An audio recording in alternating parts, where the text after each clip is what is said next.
Voilà, bonsoir à toutes et à tous et bienvenue à l'Université de Mons. C'est très impressionnant de vous voir aussi nombreux dans cet auditoire Van Gogh. On est loin de l'époque Covid, c'est très très chouette de voir autant de monde en vrai. Alors, cette soirée, elle a lieu dans le cadre de notre exposition sur les 300 ans de la franc-maçonnerie à Mons. C'est une expo qui se tient donc au musée au Mumons qui est à la place du Parc. L'expo sera accessible jusqu'au 10 septembre. Alors dans ce cadre-là, on a un cycle de conférences. Ici, c'est l'avant-dernière du cycle. Et on a la chance de recevoir notre ami Arnaud Delacroix. Donc Arnaud est historien, il est philosophe, il est auteur de nombreux ouvrages, dont certains consacrés au Moyen-Âge. Il a aussi rédigé une magnifique bande dessinée sur la franc-maçonnerie qu'on a utilisée dans l'exposition. Donc l'équipe Muselle a beaucoup travaillé avec Arnaud. On a aussi réalisé ça, si ça vous intéresse, je ne peux que vous le conseiller. On réalise en fait des podcasts sur des sujets divers, et en fait Maxime qui les réalise a tellement accroché avec Arnaud qu'en fait ils en ont fait deux dans la série. Et ces podcasts sont disponibles soit sur le site mumons.be, soit sur Spotify et toutes les plateformes de streaming. Alors ce soir en fait Arnaud vient de nous parler de Hitler et la franc-maçonnerie. Donc il a réalisé un bouquin sur l'ouvrage. Ces bouquins sont en vente à la sortie par nos collègues de Scientia. Et donc, si ça vous intéresse, eh bien, il est OK pour faire une séance de dédicace. Voilà. Bonne soirée à toutes et à tous. Arnaud, tu es ici chez toi. Merci beaucoup. Et je te laisse la parole. Merci bien. On m'entend bien? OK. Bon, d'abord, je voulais dire merci à l'Université de Mons pour cet accueil. J'ai été visiter tout à l'heure avec un ami l'exposition. Je vous la conseille à tous et à toutes. Au cas où vous ne l'auriez pas encore visité, elle en vaut vraiment la peine, le détour, quoi. Voilà. Adolf Hitler se suicide le 30 avril 1945 dans le bunker de la nouvelle chancellerie du Reich à Berlin. Mais il va falloir attendre 15 ans pour que, en 1960, un ouvrage qui fait grand bruit dévoile pour la première fois au public qu'à l'arrière-plan du nazisme, de la Deuxième Guerre mondiale et de la Shoah, figure une histoire invisible, celle de l'occultisme nazi. Le livre qui, le premier, a abordé ce continent noir, c'est Le Matin des magiciens de Louis Poels et Jacques Bergier. Dans la deuxième partie, titrée « Quelques années dans l'ailleurs absolu », évoque sur plus d'une centaine de pages les théories proprement incroyables du Vril et de la Terre creuse, de l'Atlantide hyperboréenne et du basculement des pôles, théories qui hantaient un certain nombre de dirigeants du Troisième Reich. On découvrait, à la lecture de Poels et Bergier, qu'Heinrich Himmler, le Reichsführer SS, ou Rudolf Hess, le dauphin d'Hitler, étaient passionnés d'ésotérisme. Pour la première fois, le public francophone, et bientôt international, entendait parler de la mystérieuse société Thulé, une société secrète dont seraient issus nombre de préceptes idéologiques et de dirigeants nazis, et qu'aurait peut-être fréquenté Hitler en personne.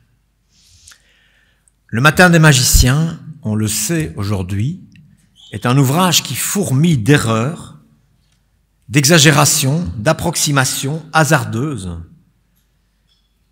Cependant, ce best-seller international a au moins eu le mérite d'avoir ouvert un nouveau champ de recherche inexploré jusque-là. Le nazisme, découvrait-on alors, n'était pas qu'une idéologie politique. C'était aussi, et peut-être surtout, une forme de religion politique qui mêlait néopaganisme, racialisme, envoûtement des masses et fascination pour la destruction. Une forme de magie noire qui, en plein XXe siècle prétendument rationnel, signait l'irruption d'une lutte spirituelle pour la possession de l'âme humaine et ouvrait une faille, peut-être fatale, dans tout ce que l'Occident définissait jusque-là comme étant la civilisation. Cette lutte, je le pense, ne s'arrête peut-être pas en 1945 avec la reddition inconditionnelle du Reich qui se voulait millénaire. Et c'est pourquoi le sujet abordé ici ce soir ne relève peut-être pas seulement de l'histoire, mais aussi, éventuellement, d'une actualité toujours brûlante. La volonté de puissance, présente au cœur du nazisme, son opposition à toute forme de tolérance, tout ceci fait de l'ésotérisme nazi une forme d'opposition fondamentale aux valeurs que promeut, à l'inverse, la franc-maçonnerie. C'est un combat, on peut le soupçonner, qui se poursuit sous d'autres formes aujourd'hui, et c'est une lutte qui n'a peut-être fait que se radicaliser depuis lors. Humanisme ou barbarie, tolérance et universalisme, ou loi du sang et du sol, civilisation ou fanatisme, ce sont les termes de l'opposition en question. Et on se doute, avec un petit peu de perspicacité, qu'ils peuvent revêtir bien des aspects différents. Après l'orée des années 60 du XXe siècle, il faudra attendre 25 années supplémentaires pour que, en 1985, paraisse en Grande-Bretagne cette fois, une première étude rigoureuse, j'entends par là une étude qui réponde aux critères admis de la recherche universitaire, au sujet de l'ésotérisme nazi. Il s'agit de l'ouvrage titré « The Occult Roots of Nazism », les racines occultes du nazisme, dû à Nicholas Goodrick Clarke, germaniste et politologue, diplômé des universités de Bristol et d'Oxford. Cela n'empêche pas que nombre d'éléments d'information, parfois passionnants, parfois fantaisistes, soient apparus entre-temps dans la mouvance de l'immense succès du Matin des magiciens. Et ma recherche en tient également compte par endroits. Ce que découvre Goodrick Clarke en 1985, c'est que les occultistes pré-nazis, et ils sont au nombre de 3, en l'occurrence Guido von List, né en 1848, mort en 1919, Jörg Lanz von Liebenfels, né en 1874, mort en 1954, et enfin Rudolf von Sebottendorf, né en 1875 et mort en 1945, pense-t-on, je n'ai pas tout à fait sûr. Quoi qu'il en soit, tous les 3, ces occultistes pré-nazis, ont considérablement influencé et été eux-mêmes influencés par les théories de Madame Blavatsky, la fondatrice de la théosophie. Théories qu'ils vont mêler aux idées en vogue à la fin du XIXe siècle dans la communauté scientifique, tant à propos de la supposée civilisation aryenne qu'au sujet de l'eugénisme racialiste. C'est la raison pour laquelle Goodrick Clarke, en 1985, nomme ces ésotéristes pré-nazis, et je pense qu'il les nomme ainsi à bon droit, il les appelle des ariosophes. C'est un mot valise qui mêle arianisme et théosophie, ariosophe. La théosophie, c'est une doctrine secrète réservée aux initiés, membres de la société fondée par l'aventurière d'origine russe Helena Blavatsky. Une doctrine qui connaît à la charnière des 19e et 20e siècles une vogue internationale auprès d'un certain nombre d'intellectuels et d'artistes. Je vais n'en citer que quelques-uns, parmi les plus célèbres, le poète irlandais William Butler Yeats, prix Nobel de littérature, ou encore l'occultiste Rudolf Steiner, fondateur de l'anthroposophie.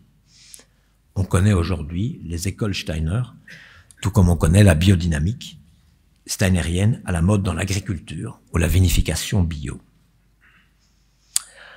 Blavatsky développe, dans sa doctrine secrète, l'idée que le monde aurait connu des âges successifs et que des races d'humains différentes les unes des autres auraient dominé et dominent le monde au cours de ces différentes époques.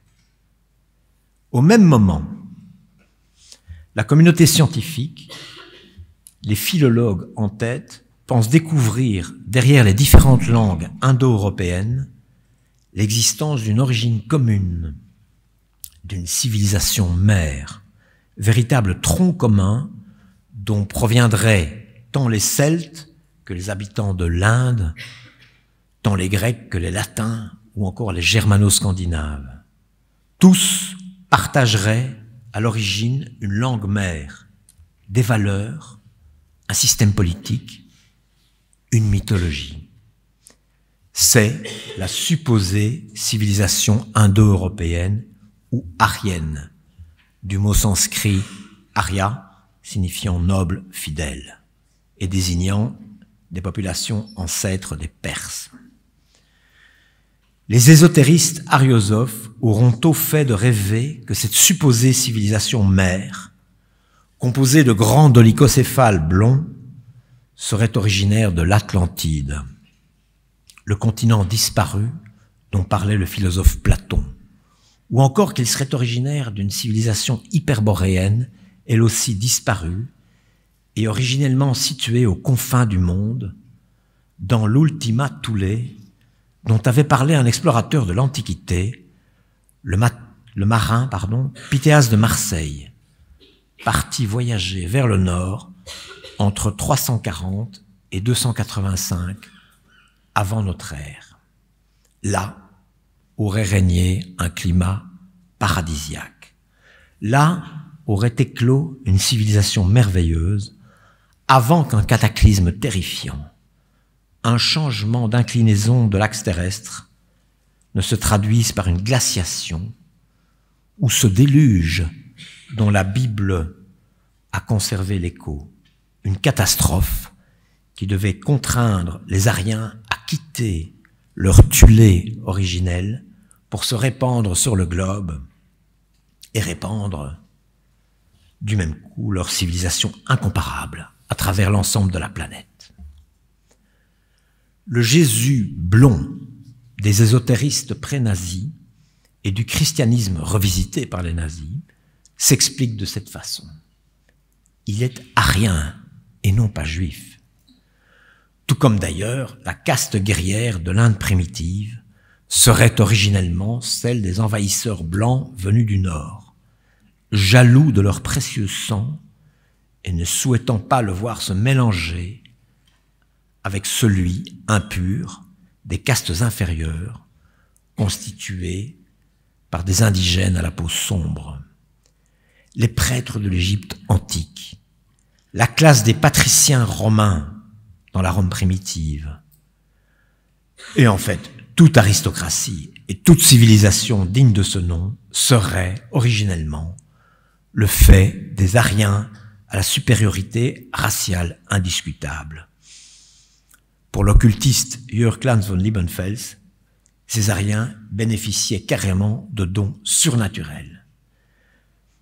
Pourtant, et pour leur malheur, ces demi-dieux vont s'abattardir, souiller tragiquement leur sang aux propriétés merveilleuses en le mélangeant avec celui des populations indigènes, qui risquent de les submerger par le nombre.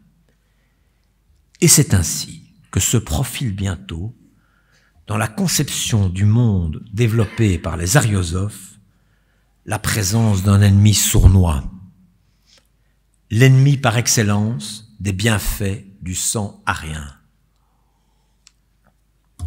Une race de marchands, rusés, nomades, cosmopolites, rabougris et mesquines, dont l'apparence physique et les valeurs éthiques s'opposent point par point aux caractéristiques qui font la noblesse des Indo-Européens, le juif, malingre, tout entier axé sur le profit matériel, alors que l'Arien, lui, allie à la vigueur biologique son appétit pour l'idéalisme.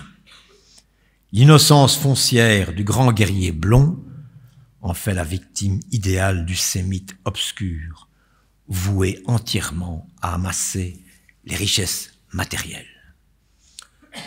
Par voie de conséquence, seuls les Ariens de souche seront admis à devenir membres des sociétés secrètes constituées par les ariosophes, dont je vous ai cité les noms, l'Armanenschaft, le Germanenorden ou encore la Thule-Gemeinschaft, association développée par César Iosif à la charnière des 19e et 20e siècles. L'idéologie de ces communautés est triple. Occultiste, elles dispensent un savoir secret, le savoir perdu des Hyperboréens. Par exemple, la symbolique et les pouvoirs magiques des runes, ces signes utilisés par les anciens Scandinaves.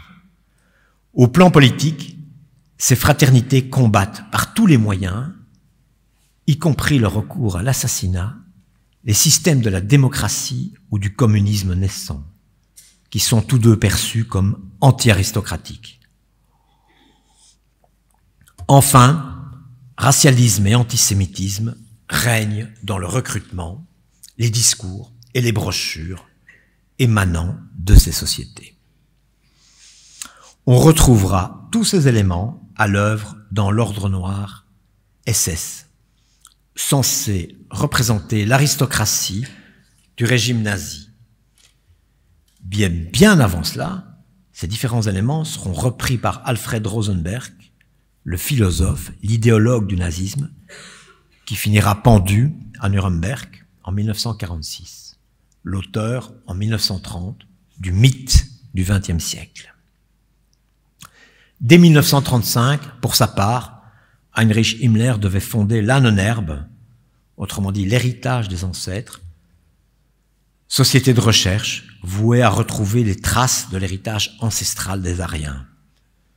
Société de recherche qui enverra des missions archéologiques jusqu'au Tibet. Mais Adolf Hitler lui-même, dont il faut toujours revenir aux écrits si l'on veut comprendre de quoi il retourne dans la matière, se montre très proche de la conception du monde des Ariosophes dans un discours qu'il prononce le 13 août 1920 à Munich, tout au début donc de sa carrière politique. Je vais me permettre d'en citer des extraits. Allemands et Allemandes, mes chers compatriotes, nous pouvons suivre la nécessité sur cette terre, dans les âges sombres, en premier lieu dans la partie nord de ce monde, dans ces déserts de glace inouïs. Là, l'homme était mis pour la première fois en demeure de combattre pratiquement pour sa vie. Ce que le Sud, riant, lui offre surabondamment sans travail, il devait dans le Nord l'obtenir avec peine. Et c'est ainsi peut-être que pour la première fois émergea l'invention qui frayait des voies nouvelles. L'homme qui pour la première fois produisit artificiellement une étincelle apparut ensuite à l'humanité comme un dieu. Prométhée, le pourvoyeur de feu. Ce nordique obligea les hommes à pousser plus loin, à s'habiller, à aménager leurs propres habitations. La nécessité inouïe et les redoutables privations ont agi comme un moyen de purification raciale. Tout ce qui était faible et malade ne pouvait franchir cette période effrayante et sombre. Et ce qui restait, c'était une race de géants. Plus l'homme est réduit par une contrainte extérieure à ses propres ressources, plus profonde devient sa vie intérieure. L'homme descendait vers le sud dans une nature favorable. Nous savons que tous ces hommes conservaient un signe commun, celui du soleil. C'est la croix gammée des communautés de civilisation aryennes fondées autrefois. Ces races que nous nommons aryennes étaient en réalité les éveilleuses de toutes les grandes civilisations postérieures. Fin de citation. Remarquons que les associations élaborées par les ariosophes à la charnière des 19e et 20e siècles s'inspirent largement, pour ce qui est du mode de leur fonctionnement, de la franc-maçonnerie. Réunions organisées suivant des rituels précis auxquels on ne déroge pas, secret de l'appartenance, savoir caché, dispensé au fil de l'acquisition de grades successifs par les membres. Significativement, l'aventurier de haut vol Rudolf von Sebottendorf, fondateur de la société Thulé, au sein de laquelle on retrouvera Rudolf Hess, Alfred Rosenberg, et surtout le mentor d'Hitler dans les années de l'immédiate après-Première Guerre mondiale, le poète et dramaturge Dietrich Eckart, eh bien, Sebottendorf a d'abord été initié en Turquie dans une loge maçonnique.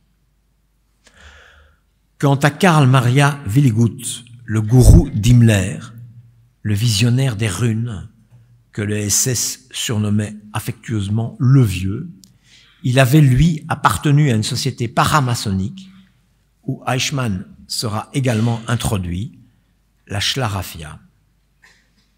Enfin, le père de Reinhard Heydrich, le bras droit d'Himmler et l'artisan de la solution finale, était franc-maçon, tout comme l'était d'ailleurs le ministre des Finances d'Hitler, le banquier Hjalmar Schacht, qui sera acquitté par le tribunal de Nuremberg. Le DAP, Deutsche Arbeiterpartei, ou Parti du travailleur allemand, qui deviendra, sous la direction d'Hitler, dans les années 1920, le NSDAP, le Parti national-socialiste des travailleurs allemands, parti fondé fin 1918, n'était rien d'autre, à l'origine, qu'une émanation politique de la société Thulé. Une émanation destinée à séduire le monde ouvrier afin de le rapprocher des idéaux de l'ariosophie et de l'éloigner des sirènes de la Révolution rouge, de la Révolution communiste. Thulé, la société Thulé, possède un journal, le Völkischer Beobachter, ou Observateur Völkisch, Völkisch étant un terme intraduisible qui recouvre le peuple au sens de communauté raciale, et Dietrich Eckart deviendra le rédacteur en chef de ce journal en 1921.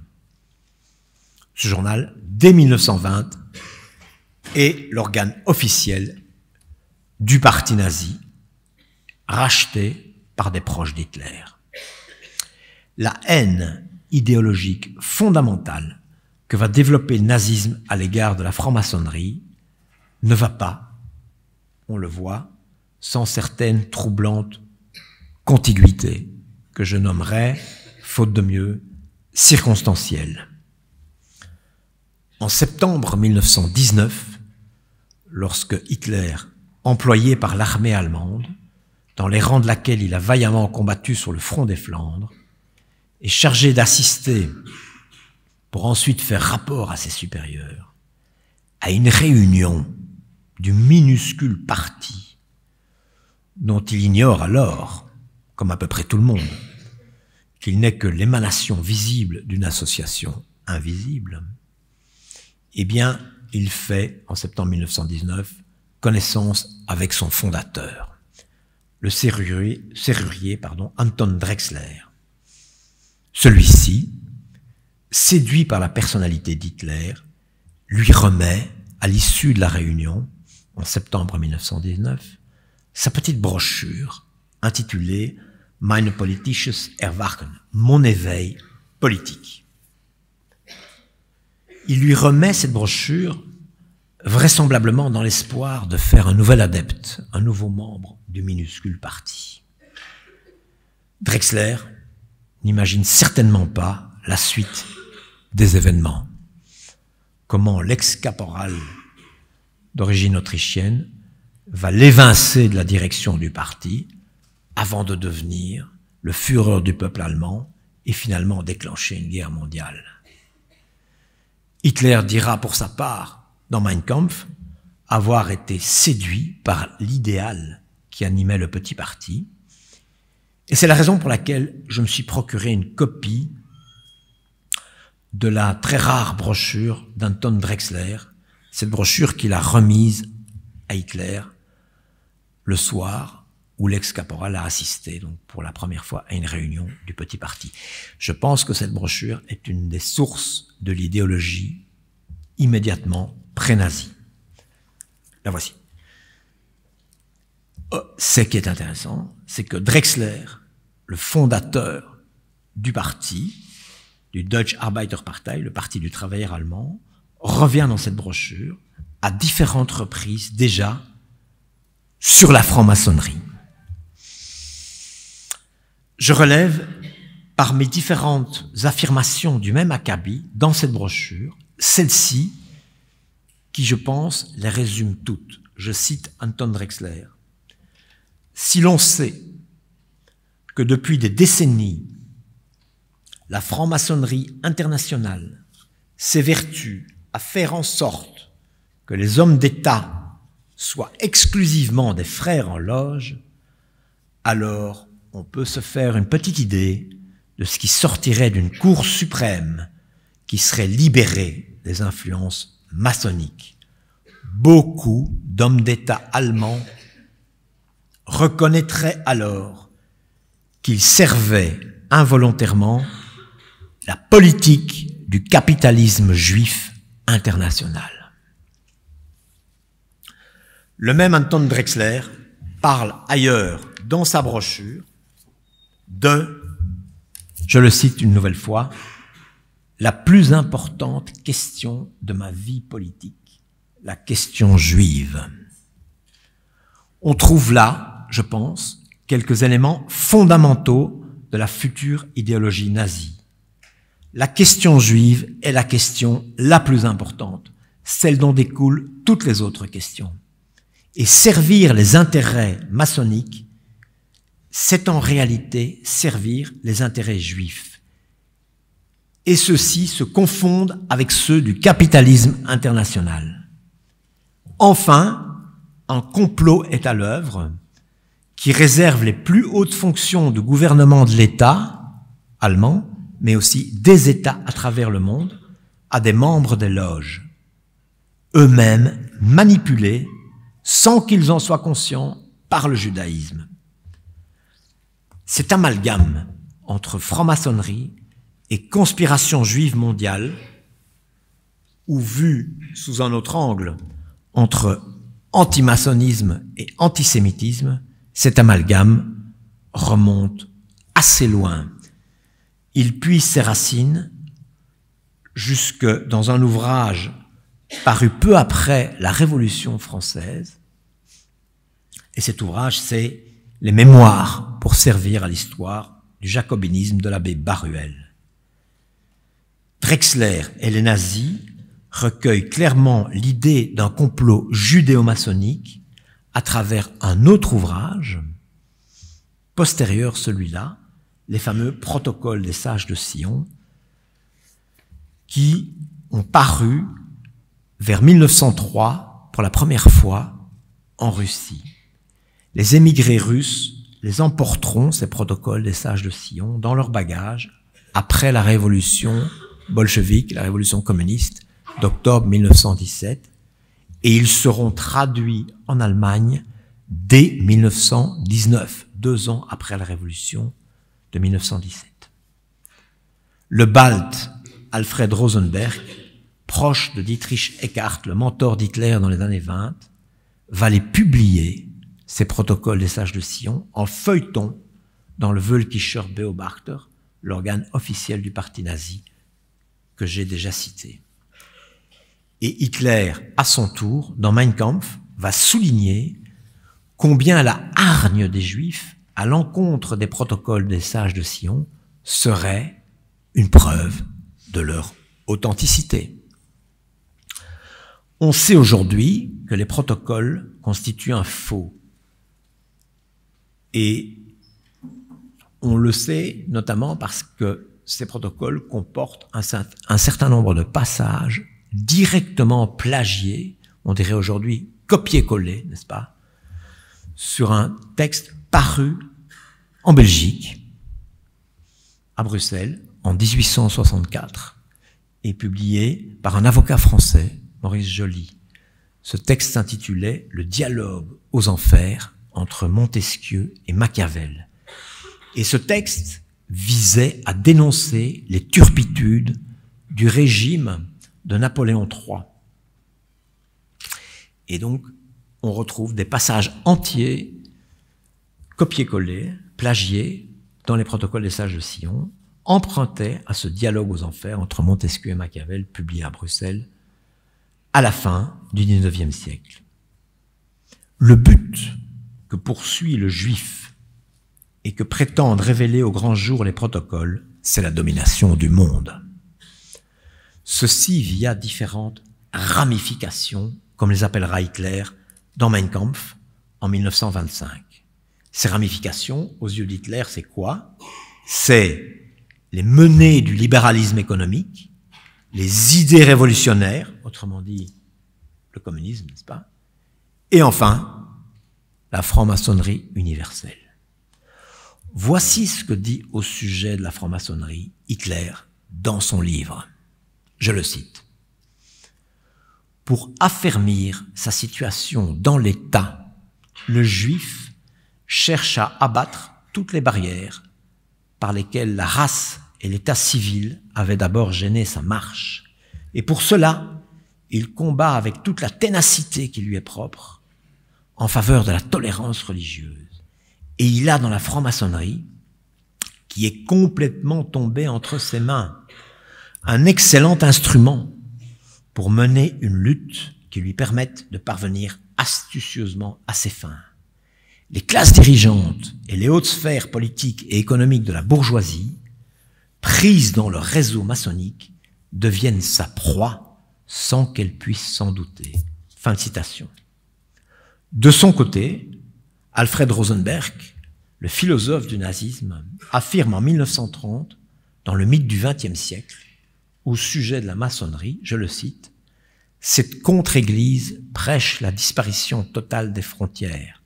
La juiverie internationale s'infiltre instinctivement et consciemment dans les rouages de la franc-maçonnerie. »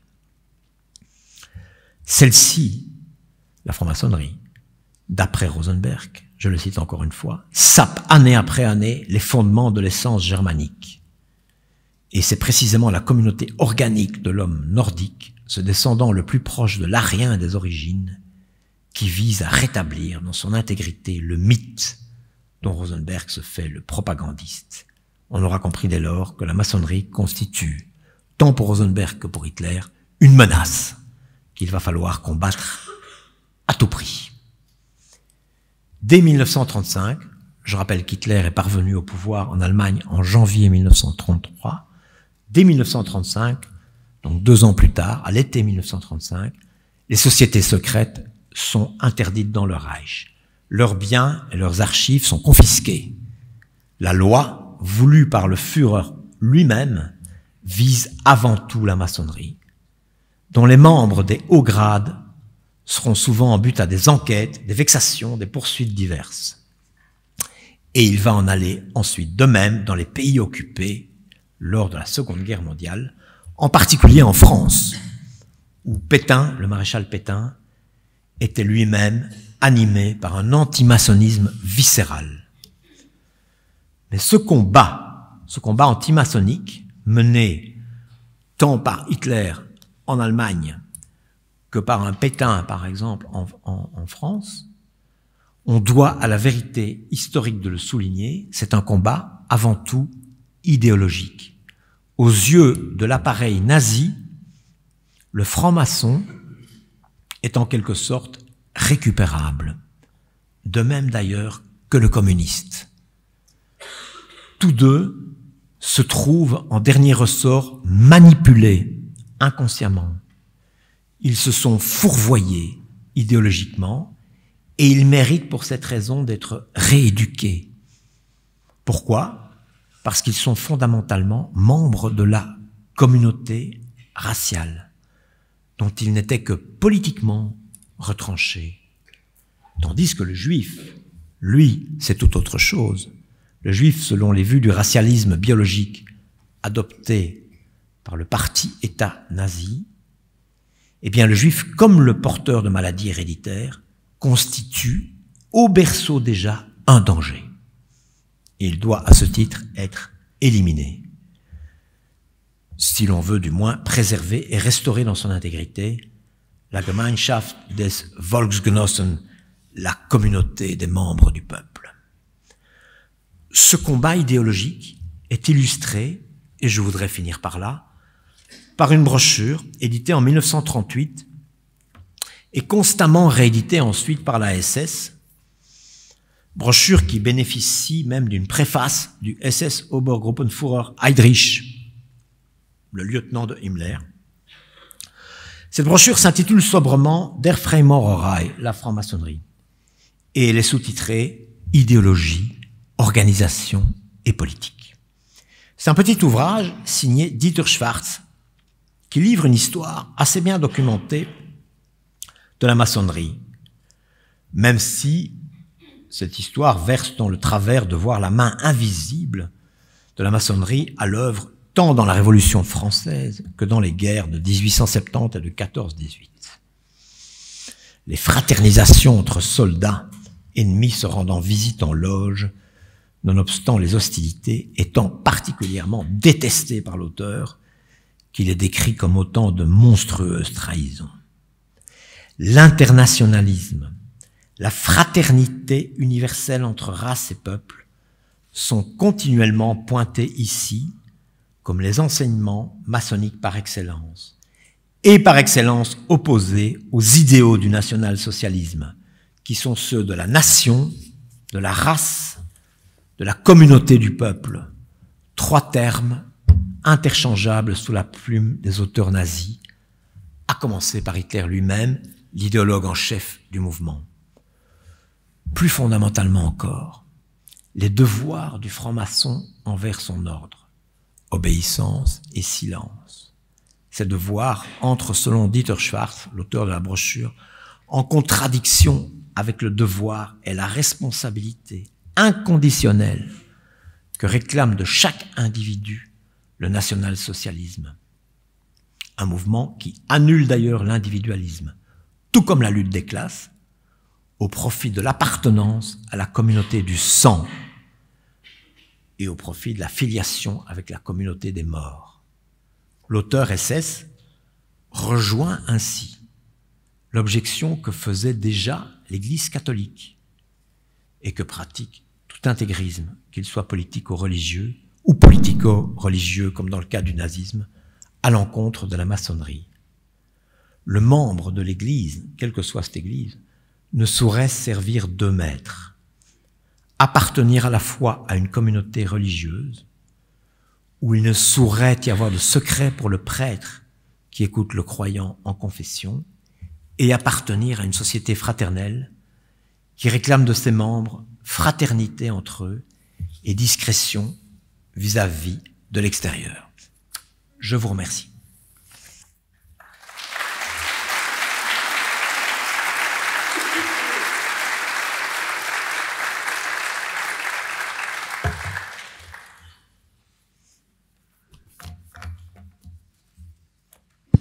Voilà, merci. On va passer aux échanges maintenant. Alors, qui se lance pour la première question ou commentaire? La première étant toujours la plus difficile. Donc, n'hésitez pas. Les étudiants vont circuler dans la salle. Oui, Florian, là. J'ai pas vu. Ah, là. Merci. J'aimerais demander à notre conférencier si ce qu'on appelle le complot judéo-maçonnique, la question est simple, est-ce que c'est à Drexler qu'on devrait cette pesante appellation ou est-ce que ce sont sur les élucubrations qui en ont été faites après? Alors ça vient d'encore plus loin. J'ai été lire avec beaucoup d'attention l'ouvrage que je vous ai cité dans le fil de la conférence, publié peu après la Révolution française, l'ouvrage du jésuite Antonin de Baruel, Les Mémoires pour servir à l'histoire du jacobinisme, où il dit que un événement aussi important que la Révolution française a été ourdi dans les arrière-loges, et il n'attaque pas les juifs, mais il attaque la franc-maçonnerie, et il attaque une partie très particulière de la franc-maçonnerie, qui à l'époque avait un rôle important dans toute l'Europe, et j'ai consacré un ouvrage aussi à ce mouvement, qui était les Illuminés de Bavière, qu'on appelle souvent les Illuminati, n'est-ce pas? Voilà. Mais à la fin de sa vie, Baruel a reçu une lettre très mystérieuse qui venait d'Italie, d'un certain Simonini. On ne sait pas exactement qui était ce personnage, et qui disait « Monsieur Baruel, vous n'avez pas tort, la Révolution française, qui est quand même un mouvement politique incroyable, qui a mis à bas un ordre ancien, l'Église, l'aristocratie, qui dirigeait, n'est-ce pas, toute une série de pays à travers le continent européen, ont été abattus. On a abattu l'autel et la couronne, comme on dit. C'est quelque chose d'énorme.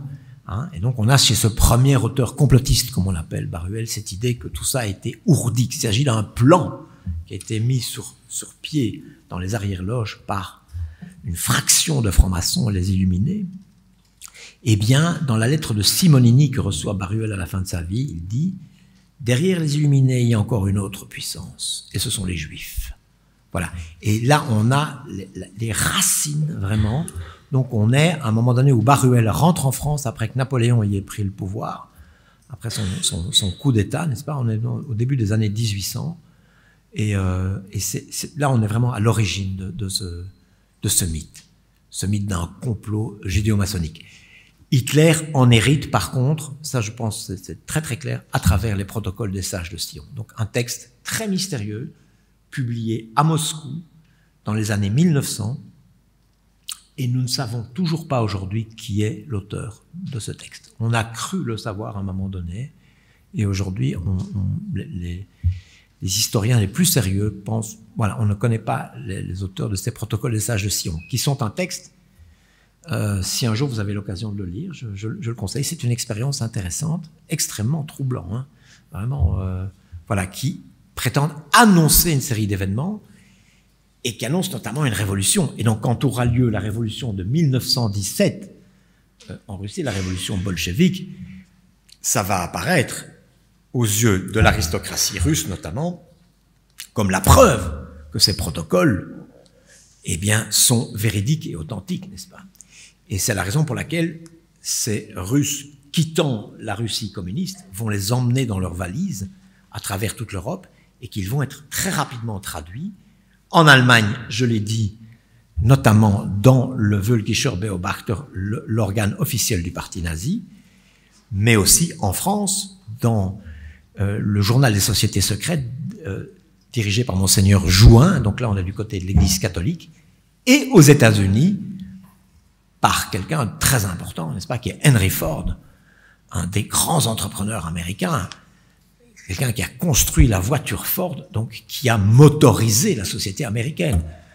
À l'issue du premier conflit mondial, à peu près la moitié des ménages américains roulent en Ford. C'est quelque chose d'énorme. Ça va inspirer à Hitler la Volkswagen, le projet d'une voiture du peuple, que Hitler ne pourra pas mener à bien, ceci dit, à cause du déclenchement du second conflit mondial.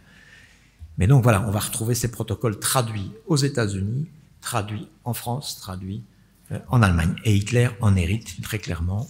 Il hérite de cette idée de ce complot judéo-maçonnique. Voilà. Alors, ce complot judéo-maçonnique, c'est tout à fait intéressant, parce que là, on est en plein dans la pensée complotiste, tout à fait intéressant de constater que dans les loges maçonniques européennes, et en particulier en Allemagne, les Juifs n'étaient absolument pas les bienvenus, n'est-ce pas? Il y avait un ostracisme vis-à-vis des Juifs. Et c'est la raison pour laquelle les Juifs ont créé eux-mêmes leur propre association de type maçonnique ou paramaçonnique à l'époque. Voilà, parce qu'ils n'étaient pas du tout bien reçus dans les loges, ni en France, ni en Allemagne, ni en Angleterre ou ailleurs. Ou alors de manière très exceptionnelle. Mais l'idée ici est, pour la résumer, que les hauts grades dans la franc-maçonnerie seraient les éléments de relais entre le maçon imbécile, n'est-ce pas, qui n'est pas conscient qu'il est manipulé, et le judaïsme international qui le manipule. Voilà. C'est la raison pour laquelle, et ça, je m'inscris en faux donc contre une légende qui accourt dans les milieux maçonniques qui dit que les maçons ont été victimes de la vindicte du régime nazi ou du régime pétainiste. C'est d'ailleurs beaucoup plus vrai du côté pétainiste, pour des raisons historiques très précises, je vais y revenir tout de suite, mais en réalité, comme je l'ai dit, et je le répète, pour Hitler, un communiste ou un maçon, c'est quelqu'un qui est inconscient d'être manipulé, que ce soit par le bolchevisme russe ou par la franc-maçonnerie elle-même manipulée par le judaïsme. Et donc, c'est quelqu'un qui est récupérable. Surtout si nous sommes amenés à mener une seconde guerre mondiale. Tout le bon sang arien doit participer à cet effort de guerre, n'est-ce pas? Bon, le juif, par contre, il est condamné au berceau. Alors, Pétain, c'est un cas différent. Pétain, on le sait aujourd'hui, c'est quelqu'un qui a été bloqué dans son avancement au sein de l'armée française parce qu'il n'était pas franc-maçon. Et donc, il avait un compte à régler personnel vis-à-vis de la franc-maçonnerie. Ça, c'est très important pour comprendre Pétain. Et alors, il y a une phrase révélatrice de la mentalité de Pétain, qui est pas du tout celle de Hitler. Il confie à un moment donné à son chef du cabinet civil du moulin de la Barthète, il lui dit « Un juif n'est pas responsable de sa naissance, un franc-maçon l'est toujours de son initiation. » Ça va totalement à l'encontre de la pensée d'Hitler. Pour Hitler, un juif est coupable et responsable dès le berceau, dès sa naissance, pour des raisons biologiques et raciales. Alors qu'un franc-maçon est tout à fait récupérable, puisqu'il n'est pas conscient qu'il est manipulé par le judaïsme. Vous voyez la différence. Voilà. Et donc les francs-maçons seront moins persécutés au sein de l'Allemagne nazie que dans la France de Vichy, où là, tous les gens qui sont fichés comme francs-maçons vont perdre leur job, leur travail au sein, par exemple, de tout ce qui est fonctionnaire au sein de la France vichiste. Il y a là une grande différence. Voilà, j'espère avoir répondu à votre question. Ma réponse était un peu longue. On me le reproche souvent. Bon. Ouais, je vous en prie.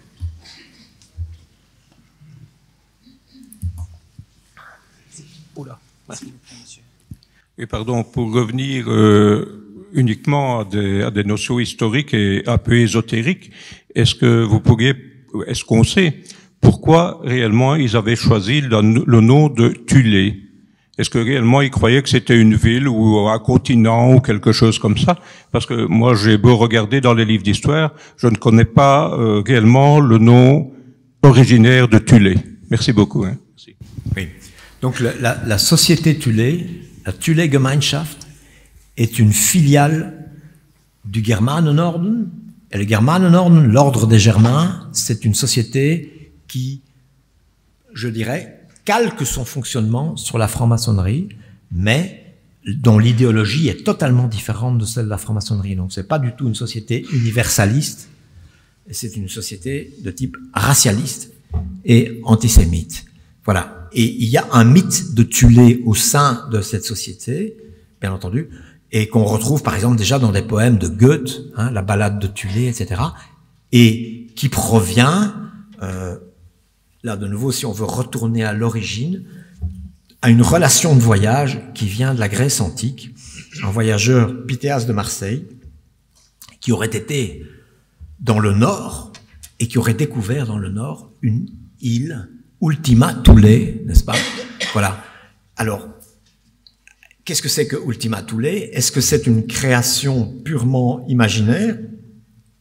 Mais des historiens ou des ethnologues ou des anthropologues ont tenté de l'assimiler, de la localiser, n'est-ce pas? C'est peut-être l'Islande, c'est peut-être l'Antarctique, on ne le sait pas. Mais chez les ariosophes, comme je les ai appelés, les trois dont je vous ai parlé, et qui ont vraiment influencé l'idéologie pré-nazie à travers la société Thulé, où on retrouve un certain nombre de cadres du parti nazi, comme Rudolf Hess, comme Hans Frank, comme d'autres, des gens qui vont jouer un rôle important dans le mouvement, n'est-ce pas?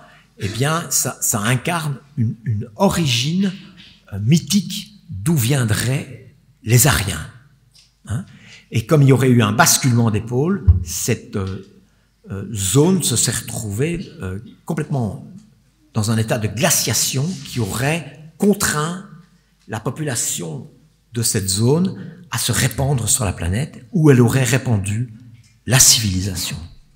Voilà, ça c'est l'origine. Mais donc, si on veut vraiment la comment dire, historiquement dire, c'est une relation de voyage due à un voyageur de l'Antiquité, Pythéas de Marseille. C'est là qu'on retrouve ce nom de Thulé, mais on n'a jamais pu exactement la localiser. Mais par contre, elle joue un rôle mythique très très important. Il y a un témoignage intéressant, vraiment très intéressant, d'un historien de l'art italien, lorsque Hitler est reçu en grande pompe par Mussolini en Italie, il est amené, il est contraint, n'est-ce pas, d'accompagner le dictateur italien et le dictateur allemand lors de visites de musées. Et à un moment donné, c'est un musée à Florence où Hitler voit toute une série d'objets qui viennent de la préhistoire, et il dit, mais ces objets-là, leur origine est très mystérieuse, d'où est-ce qu'ils peuvent bien venir? Je pense, dit-il, qu'ils sont la preuve que nous, Ariens, que ce soit les Romains, dont Mussolini serait un descendant, n'est-ce pas, ou nous, Germains, nous aussi descendants des Ariens, donc des Indo-Européens, eh bien, nous viendrions tous de l'Atlantide. Et le témoignage de l'historien de l'art est tout à fait intéressant parce qu'il voit Mussolini qui hausse les épaules derrière et qui dit « oui, l'Atlantide, l'Atlantide ». Il était légèrement sceptique. Hein, voilà. Mais donc ça prouve que Hitler croyait à ce mythe. Et si on prend la peine de lire le mythe du XXe siècle d'Alfred Rosenberg, idéologue du parti, on trouve cette idée-là. On trouve cette idée d'un continent d'où viendraient les Ariens, un continent qui a été détruit par un déluge, par exemple, ou par un basculement des pôles, et ça peut être l'Hyperborée, l'Atlantide ou Thulé. Tout ça est assimilé, mais c'est cette idée-là, une origine très très mystérieuse de cette population supérieure, racialement, et même avec des dons surnaturels, n'est-ce pas, à l'ensemble de l'humanité. Voilà. Je vous en prie.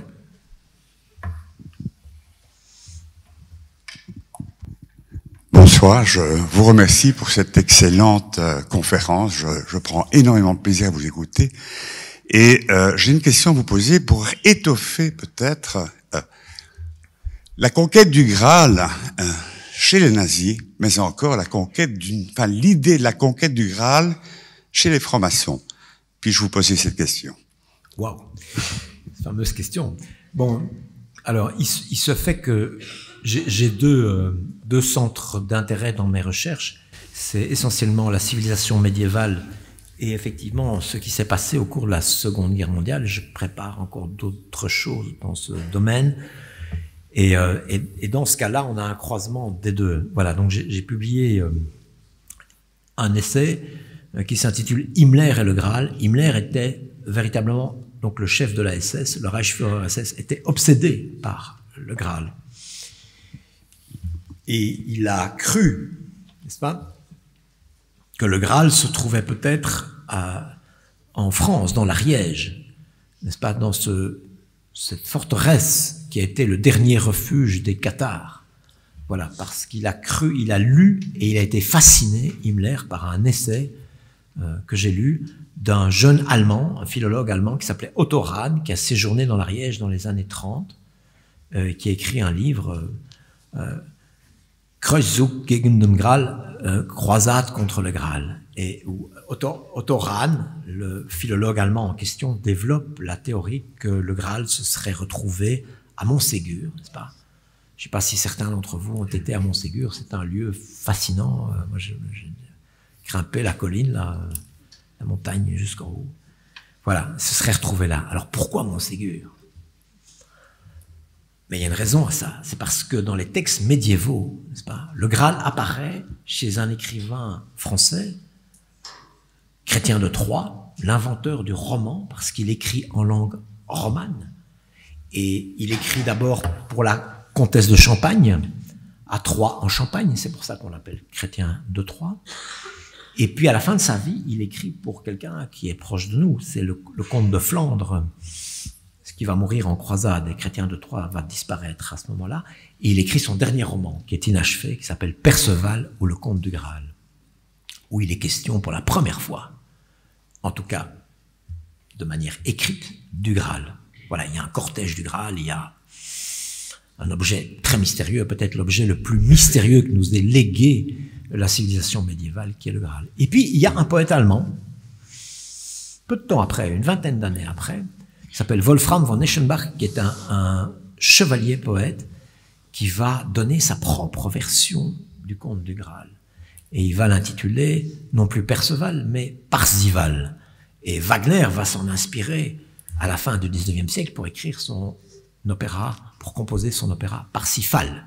On sait que Wagner était le compositeur préféré d'Adolf Hitler, n'est-ce pas?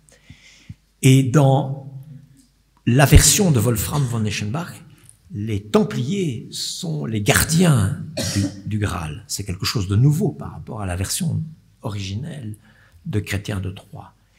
Et aussi, Wolfram von Eschenbach parle d'un lieu où serait conservé le Graal à la garde de ces chevaliers templiers. Et ce lieu, il l'appelle Monsalva, le mont Sauf, pourrait-on dire. Alors il a été très tentant pour le jeune philologue Otto Rahn, venu d'Allemagne en 1930 dans l'Ariège, d'assimiler Monsalva, le mont Sauf, du poète Wolfram von Eschenbach au Moyen-Âge, avec Montségur. Mais Montségur ne signifie pas le mont Sauf, il signifie le mont Sûr, puisque c'était le dernier refuge sûr où s'étaient réfugiés les Cathares. D'où l'idée, effectivement, qu'il y aurait là un Graal. Maintenant, je vais terminer par rapport à votre... Parce que voilà, tout ça nous emmène très très loin, hein, c'est assez fascinant. Mais, et donc, Himmler a recherché ce Graal. Il a effectué toute une série de recherches dans cette direction. Notamment, oui, je vais quand même aller un peu plus loin là-dessus, parce que c'est quand même incroyable. Mais vous savez peut-être que Adolf Hitler a voulu entraîner dans sa guerre le généralissime Franco. Il l'avait aidé, comme Mussolini l'a aidé lors de la guerre civile en Espagne en 1936. La Luftwaffe a envoyé des avions, etc. Mussolini a envoyé aussi des armes et des soldats, aider Franco à prendre le pouvoir. Franco a été extrêmement prudent pendant le second conflit mondial, mais Hitler l'a rencontré quand même en 1940 à Andé, en France, à la frontière espagnole, et le même jour où Hitler rencontre Franco, et la rencontre sera extrêmement décevante parce que Franco sera très prudent et refusera de s'impliquer dans ce second conflit mondial. Mais Himmler, lui, qu'est-ce qu'il fait? Eh bien, il va visiter un site extraordinaire. Je l'ai visité, c'est un site fabuleux, tout en haut d'une montagne. C'est l'abbaye de Montserrat. Et Hitler va demander aux moines de Montserrat, et on a eu des témoignages des moines de Montserrat, tout jeunes, qui ont rencontré Himmler à l'époque. Et il leur dit, mais est-ce que vous n'avez pas des archives ici sur le Graal? Voilà. Donc il a poursuivi cette quête du Graal, Himmler. Et on a retrouvé dans un lac, après la Deuxième Guerre mondiale, n'est-ce pas, un chaudron en or massif, qui avait été réalisé par un orfèvre munichois avant la Seconde Guerre mondiale pour le compte de la SS, pour le compte d'Himmler, et qui se trouvait donc certainement dans le fameux château de la SS au Wewelsburg. Et aujourd'hui, ce mystérieux chaudron en or massif se trouve aux mains de l'État suisse. Voilà, parce qu'il y a là tout un roman, un véritable thriller, n'est-ce pas? Voilà. Voilà, il y a là, voilà. C'est très particulier, voilà. Donc, mon essai s'intitule Himmler et le Graal. La vérité sur l'affaire Otto Rahn. Otto Rahn qui est mort dans des circonstances, lui aussi, assez mystérieuses, n'est-ce pas? Bon, maintenant, la franc-maçonnerie par rapport à tout ça. Alors, à ma connaissance, il n'y a pas au sein de la franc-maçonnerie véritablement de mythe du Graal. Mais c'est un mythe que nous a légué le Moyen-Âge. C'est le mythe d'un absolu. Et le coup de génie de Chrétien de Troyes, qui est le créateur de ce mythe à travers son roman, que je vous conseille vraiment de lire, et c'est un roman magnifique, à la fois chevaleresque et mystique, Perceval ou le conte du Graal, mais c'est que le roman est inachevé. Et donc, énormément de romanciers médiévaux ont essayé de l'achever, Je vous en ai cité un seul, Wolfram von Eschenbach, qui a à son tour influencé Wagner, et puis Otto Rahn, et puis Himmler, etc. Mais beaucoup d'autres romanciers médiévaux ont essayé d'achever ce roman, et des romanciers et des romancières contemporaines ont essayé de l'achever aussi. C'est une histoire qui ne s'achèvera, je pense, jamais. Voilà, je m'arrête là sur ce sujet. Merci. Une autre question? Oui.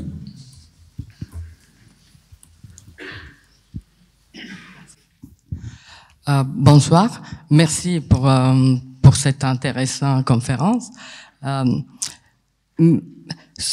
J'ai une question qui est plutôt confuse dans le sens que je me demande,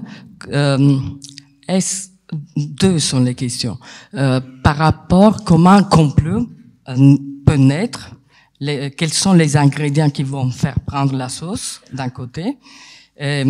Dans ce cas spécifique, disons, de l'idéologie de Hitler en particulier, et est-ce que c'est possible, quand je réfléchis à tous les morts qu'il y a eu, que cette idéologie naît d'un engouement qui est plutôt mythologique ou lié à des mythes? Ça m'étonne, et je voudrais savoir si on a besoin d'imaginaire pour en arriver à des choses qu'on ne saurait pas expliquer autrement. Voilà, merci. Fameuse question, au pluriel. La première, comment naît un complot? Alors je me suis beaucoup intéressé à cette question. Beaucoup. J'ai même écrit un livre qui s'appelle « 13 complots qui ont fait l'histoire ». Parce qu'à travers l'histoire, il y a des complots imaginaires, mais il y a aussi des complots réels. Et dans ces 13 complots qui ont fait l'histoire, je parle notamment, dans l'Antiquité, de l'incendie de Rome, n'est-ce pas?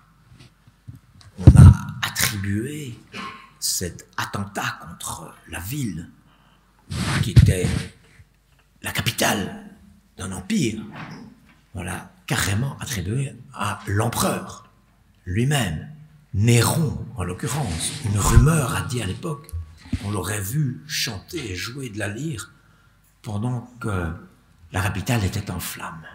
Voilà.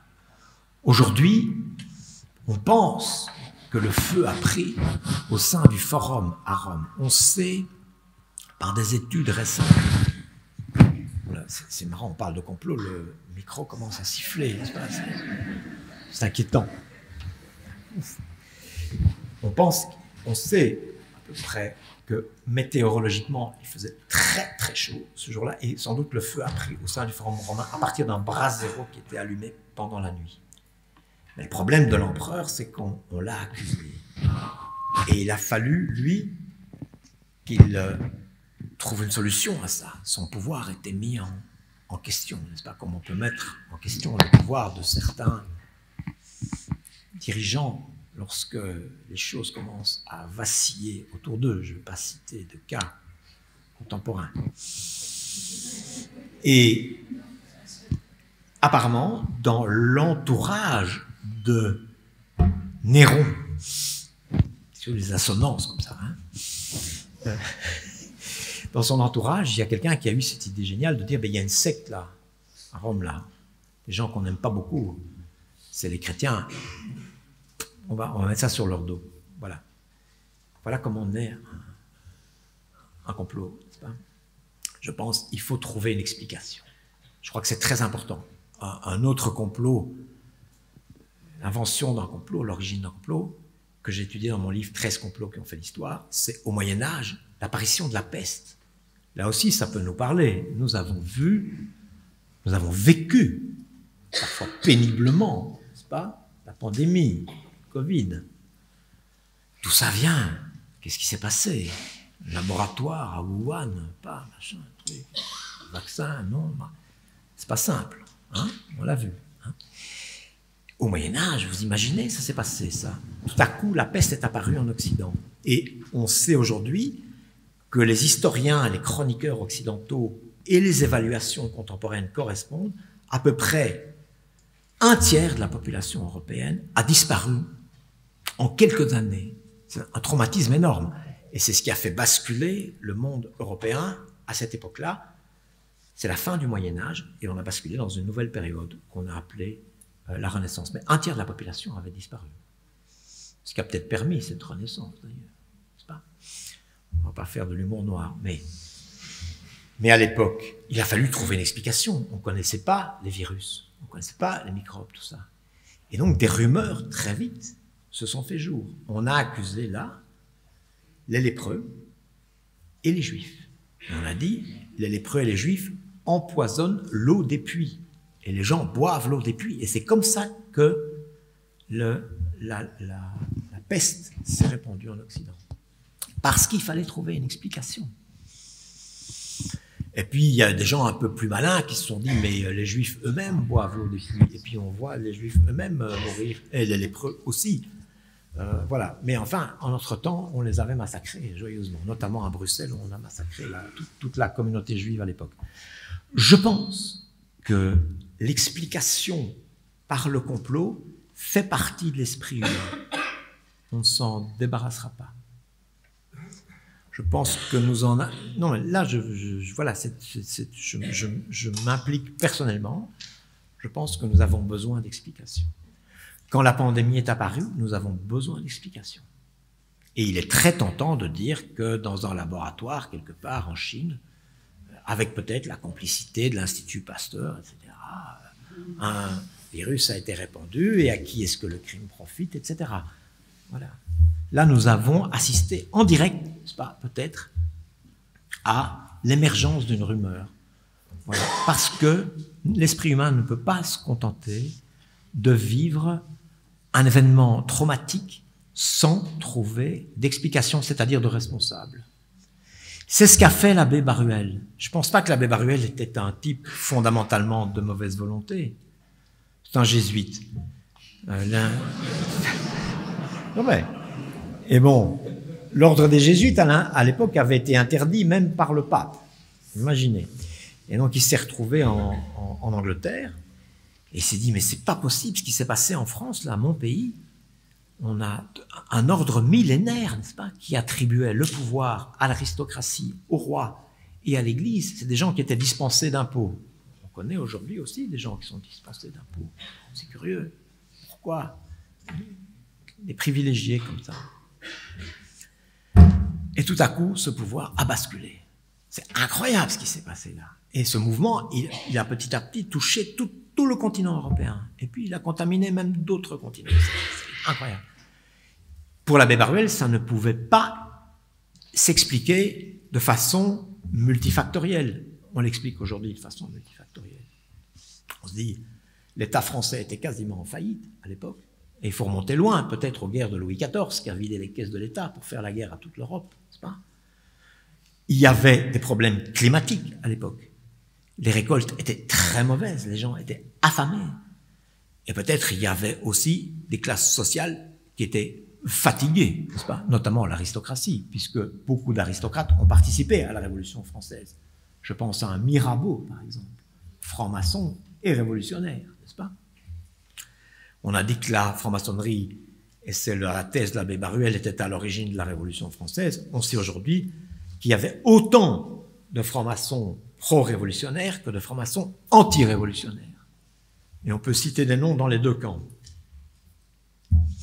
Parce que la franc-maçonnerie, c'est une vitrine, c'est un reflet de la société environnante. Quand Pétain a été nommé chef de l'État en France, eh bien, on sait qu'il y avait autant de députés qui ont voté pour lui qui étaient francs-maçons aussi. On sait ça. C'est gênant pour la franc-maçonnerie, mais c'est comme ça. Voilà. Et on sait en Allemagne, je le dis dans mon livre sur Hitler et la franc-maçonnerie, que beaucoup de francs-maçons allemands ont essayé de faire admettre leur ordre et de se concilier les bonnes grâces du nouveau régime, du régime nazi, n'est-ce pas? Ils ont contacté Göring, etc., et ils ont essayé de transformer leurs rituels et tout pour se mettre du bon côté. Voilà. Mais donc, pour répondre à votre question, je pense que l'esprit humain a besoin d'explications et que là réside l'origine du complot. Et toute la difficulté, c'est qu'est-ce qu'un bon complot et qu'est-ce qu'un mauvais complot? Qu'est-ce qu'un complot imaginaire et qu'est-ce qu'un complot réel? Voilà. Et là, les explications varient du tout au tout. Quand le président John Fitzgerald Kennedy se fait assassiner à Dallas, n'est-ce pas? Est-ce qu'il s'agit d'un complot? Ou est-ce qu'il s'agit, c'est la thèse officielle, d'un tireur isolé complètement dingue là, qui le descend? Je laisse chacun réfléchir à la question, n'est-ce pas? Donc c'est pas une question simple et il n'y a pas de réponse simple à cette question. Voilà. Ce qui est par contre avéré, c'est que la franc-maçonnerie n'est pas à l'origine de la Révolution. Nonobstant même l'opinion d'un certain nombre de francs-maçons qui sont très fiers de dire que la franc-maçonnerie est à l'origine de la Révolution française. Mais non, il y a autant de maçons, on le sait aujourd'hui, les études historiques sérieuses le montrent, qui étaient pro-révolutionnaires que de maçons qui étaient anti-révolutionnaires. Les gens étaient partagés au sein de l'ordre maçonnique à ce sujet. Est-ce que quelqu'un désire poser une dernière question, peut-être? Parce qu'on pourrait évidemment en discuter toutes les nuits, mais oui, monsieur. The last one.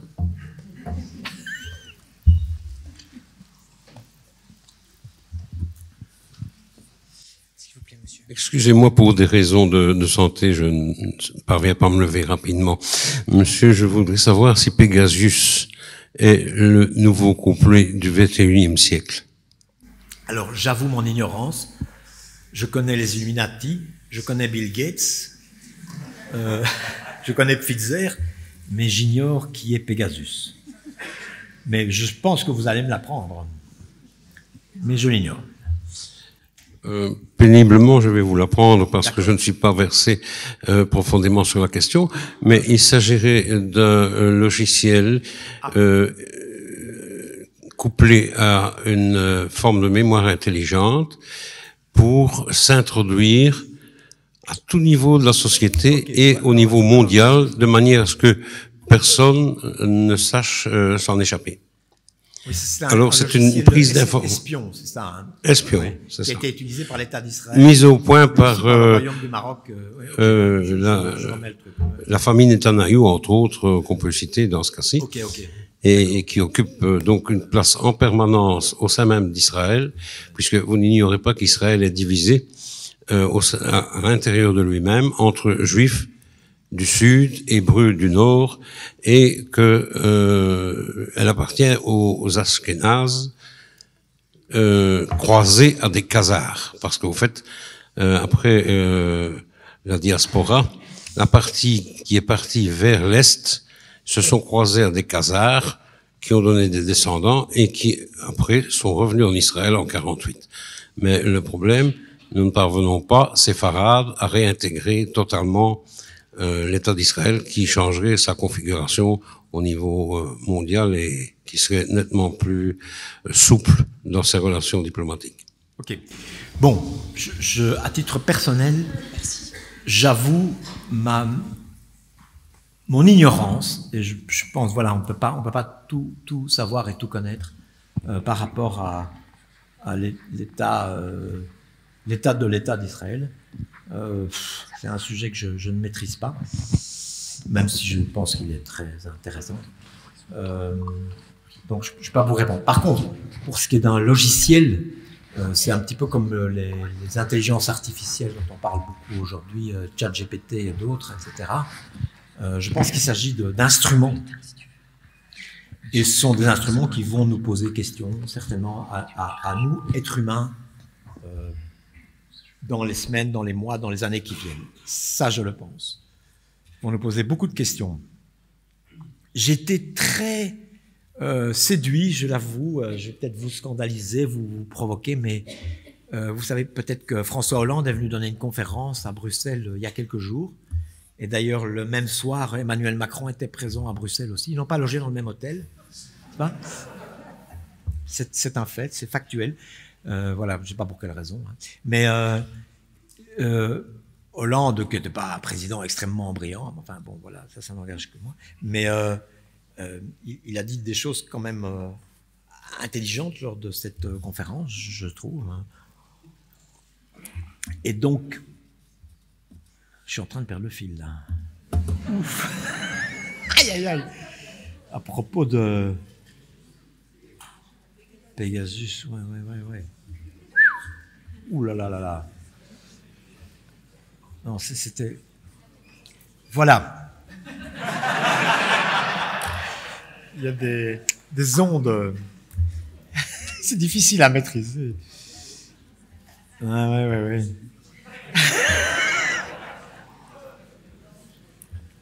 Il a dit ceci, que selon lui, et je vais vous laisser avec ça, hein, chacun a sa réflexion, nous sommes tous munis d'une raison, on nous a munis d'une raison.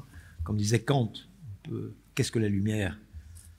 Nous avons la raison, nous pouvons raisonner. Qu'il avait rencontré dans sa vie Poutine et le patron de Tesla. Comment est-ce qu'il s'appelle encore celui-là? Elon Musk, oui. Et que Elon Musk lui paraissait quelqu'un de plus dangereux que Poutine. C'est surprenant. Voilà. Il disait, un type qui prétend nous envoyer vivre sur la planète Mars et nous transformer en êtres transhumains, donc dotés des qualités divines comme la toute-puissance et l'immortalité, me paraît peut-être plus difficile à traiter qu'un autre qui est en train d'essayer d'envahir un pays voisin, quoi. Voilà, je vous laisse sur cette réflexion, qui n'est pas de moi, mais...